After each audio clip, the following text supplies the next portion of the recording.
Have you ever finished a book or a movie and just had that feeling, that there's something more going on under the surface? Something bigger than just the story itself?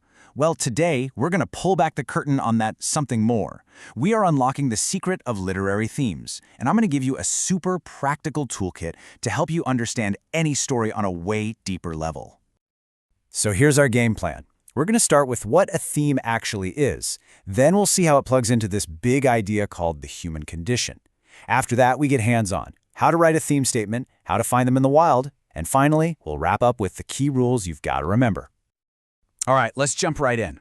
To really get a handle on that deeper meaning we were just talking about, we first need to be clear on what a theme is, and just as important, what it isn't. It seems like such a simple question, right? But the answer? It's rarely simple. A story might be about a kid going to a wizard school to fight some dark lord, sure, but what's it really about? It's that gut feeling of a bigger message that we're trying to put into words.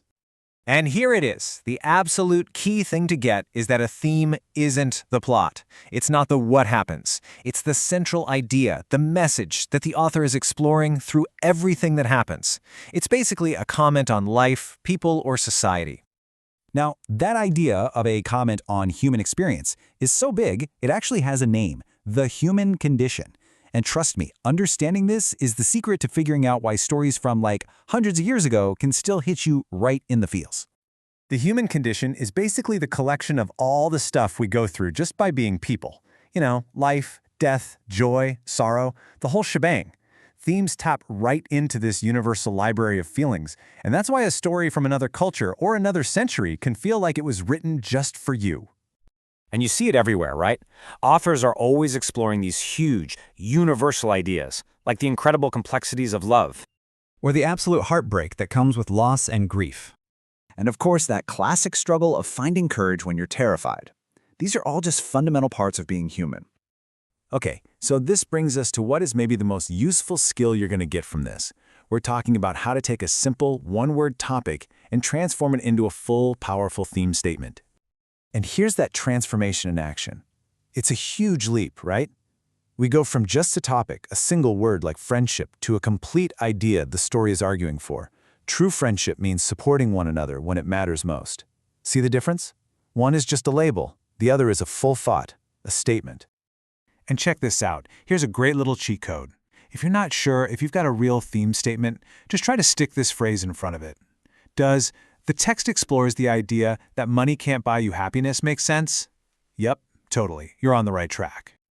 So we know what a theme is, we know how to write one, but how do we actually find them when we're reading? This is where you get to be a detective. You're basically looking for clues the author sprinkled throughout the story. And your detective kit has 3 essential tools. First, look at the main character. How do they change from beginning to end? What they learn on their journey is probably your biggest clue. Second, look at the main conflict. What the hero is fighting against, well, that usually reveals the author's message about that struggle. And finally, keep your eyes peeled for patterns, objects, images, or ideas that pop up again and again. These are called symbols or motifs, and they're like giant flashing arrows pointing you toward the deeper meaning. Okay, before we wrap this up, let's do a quick lightning round of the key rules. If you keep these in mind, your theme statements are going to be rock solid every single time. So, think of these as your 5 golden rules. 1. Themes are universal. They have to apply to life in general, not just the story. 2. They are statements, not single words. We've covered that one. 3. Themes are subjective. It's okay if your takeaway is different from someone else's. 4. A good story usually has more than one theme. And 5, and this is a big one, no character names. A theme about courage isn't just about what Harry or Katniss did, it's a statement about courage for all of us.